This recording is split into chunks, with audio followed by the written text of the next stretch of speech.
W.F. Howes presents an unabridged recording of The Ancients by John Larison, narrated by Kate Handford. Back when. Once there was a boy whose parents left to get food but didn't come home. He and his sister spent the night alone around the fire, and at first light they went for the help of their adult sister, who lived across the bay in an abandoned village.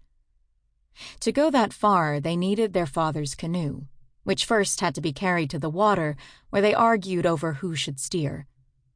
In the end, she was older, newly 13, while he was still 9, so she steered as he dug with a paddle that was too long for him. They reached the village in the calm of morning. Their big sister listened. She said their parents were nearby. They had to be. His sisters handled the canoe on the return, and the boy was forced to ride in the middle like a toddler. With nothing to do, he chewed his thumbnail.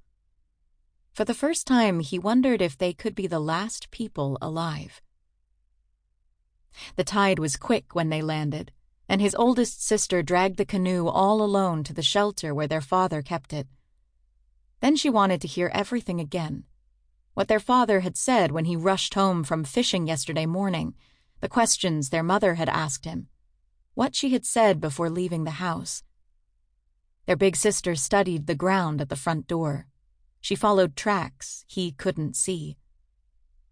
By then, a breeze was picking up. At the river, he was carried across. He thought he saw his parents' tracks on the other side, but couldn't be sure. He followed his sisters all the way to the cove and watched them whisper where sea foam flooded their ankles. The tide that night had been one of the year's highest, and now it was one of the lowest.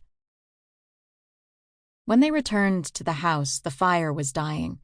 The eldest was 18, and she knew what to do.